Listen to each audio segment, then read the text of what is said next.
The launch of our Coastguard and its principal mandate shall be in cooperation with other organs to secure Kenya's territorial waters, and it will complement maritime security and safety by addressing gaps in maritime law enforcement.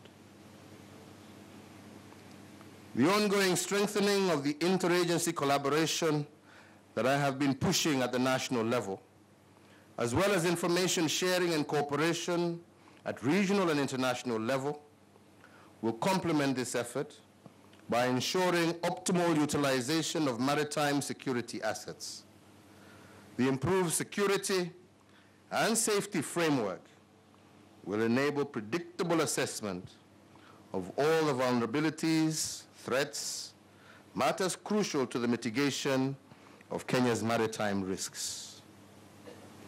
For too long, we have experienced multiple problems with marine security, including illegal, unreported, and unregulated fishing by foreign trawlers, smuggling of contraband goods, degradation of marine ecosystems through discharge of oil, toxic wastes, and the destruction of coral reefs and coastal forests.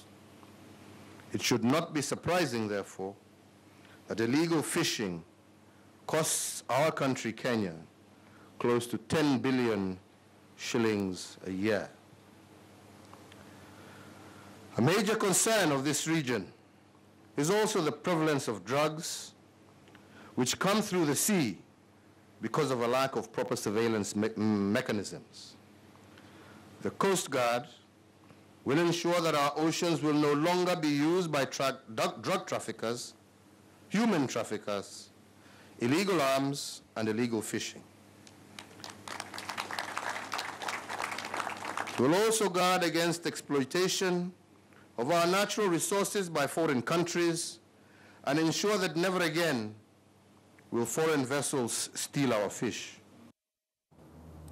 All right, so now you've heard what President Uhuru Kenyatta has said, and of course the government is determined to seal loopholes used for illegal trade in Kenya following that launch of the Kenya Coast Service Guard. And let's get the right answer concerning that from a security expert, that is George Msamali, who's joining us via way of phone. Thank you so much, George Msamali, for talking to us here on KTN News Center. Just how successful will this be when it comes to sealing the loopholes and the fight against terrorism and drugs?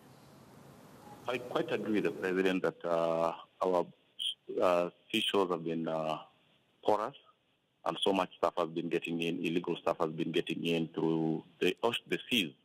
And I'll give for an example, it took the Italian Navy to arrest drug traffickers that were actually smuggling drugs into Kenya. It took the Indian Navy to intercept firearms that were headed into our country. And the launching of this Coast Guard, if it's going to be effective, it's going to be affected, then it's going to deal with this problem at all. I mean, it's going to help this country deal with this problem.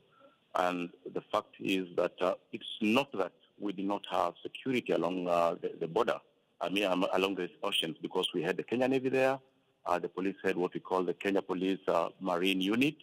And quite recently, we had the AP who came in, the Rural Border Patrol Unit. Under the Rural Border Patrol Unit, we had a maritime security unit that was under them. But still, things were not working out. Now, the coming up of this multi-agency unit, if it's going to work, then definitely it's going to help deal with this problem. Right, let's talk about where the Special Forces will be, their presence, because the headquarters will be at the Liwatoni Fisheries Complex in Mombasa, but they're expected to have a strong presence at the Mombasa, Lamu, and Kisumu ports. Why those three ports? Definitely, we do not have any other threats emanating from maritime security, because you'll find that we share Lake Victoria with 3 other countries. We share Lake Victoria with Kenya. We share it with Uganda and Tanzania. And then if you look at the Mombasa, Lamu, we have a problem. We are sharing the coast with Somali and Tanzania, and Somali right now is a problem. We've been seeing pirates crossing in, coming from Somali, attacking tourist resorts in Lamu, and then escaping back into Somalia through the ocean. We've also seen drugs getting into the country, apart not only through Mombasa, the Mombasa port, but we've seen drugs getting into the country through Malindi. Remember, a few years ago, a lot of drugs were found in Malindi, and they did not get into Mombasa. So it's quite obvious that the areas where we have threats, this is where now we need to have a big presence of this Coastguard unit. And we should bear in mind that apart from that, there is collaboration between other countries that will be working with the Coast Guard to make sure that our ocean is also safe. This is why now the presence is supposed to be in Kisumu, Malindi, Lamu, and Mombasa. Right, and when you talk about neighboring countries like Somalia working with our coast guards to ensure that our coastal lines are safe, just how successful will it be, specifically talking about Somalia and Kenya, our territorial borders? I mean, right now you'll find that apart from the Kenyan Coast Guard, Somali do not have Coast Guards for themselves. So it means that this service will be extended because we have AMISOM forces in Somali. It means that they will be collaborating with the Kenyan Coast Guard to ensure that the Somali-Kenya coastline is safe.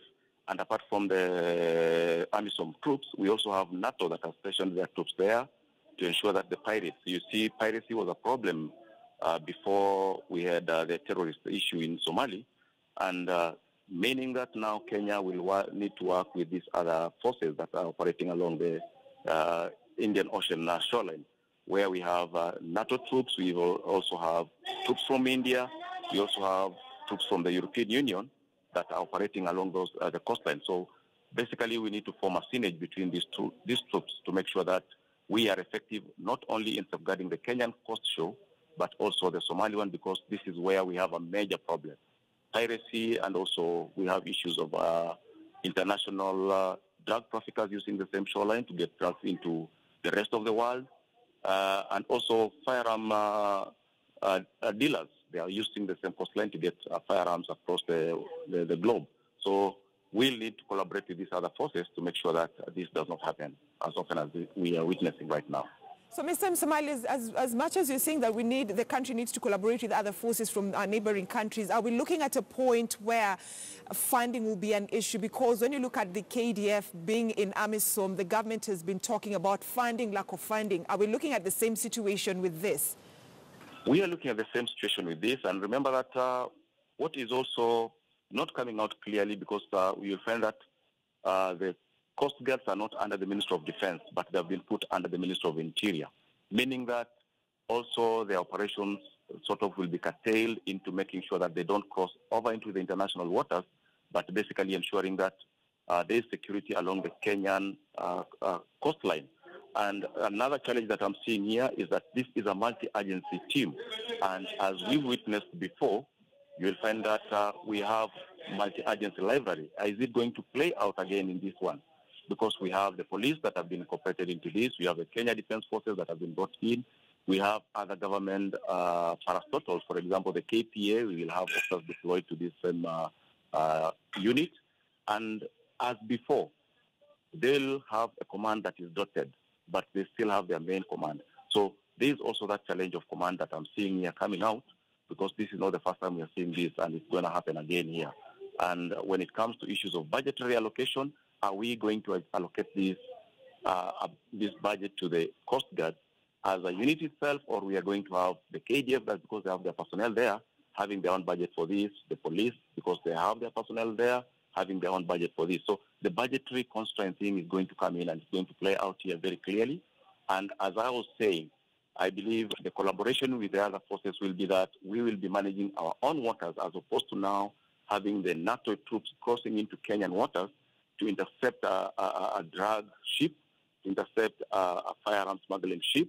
This will be left to the Kenyan Coast Guard, and then they will concentrate on the other parts of the water. So the budgetary thing is not yet coming out, will not come in here, because as it is right now, we are not yet affiliated to AMISOM. We're still operating along our coast shore. All right, thank you so much, George Msamali, a security analyst, talking to us about the Coast Guard team that was launched by President Uhuru Kenyatta. And we also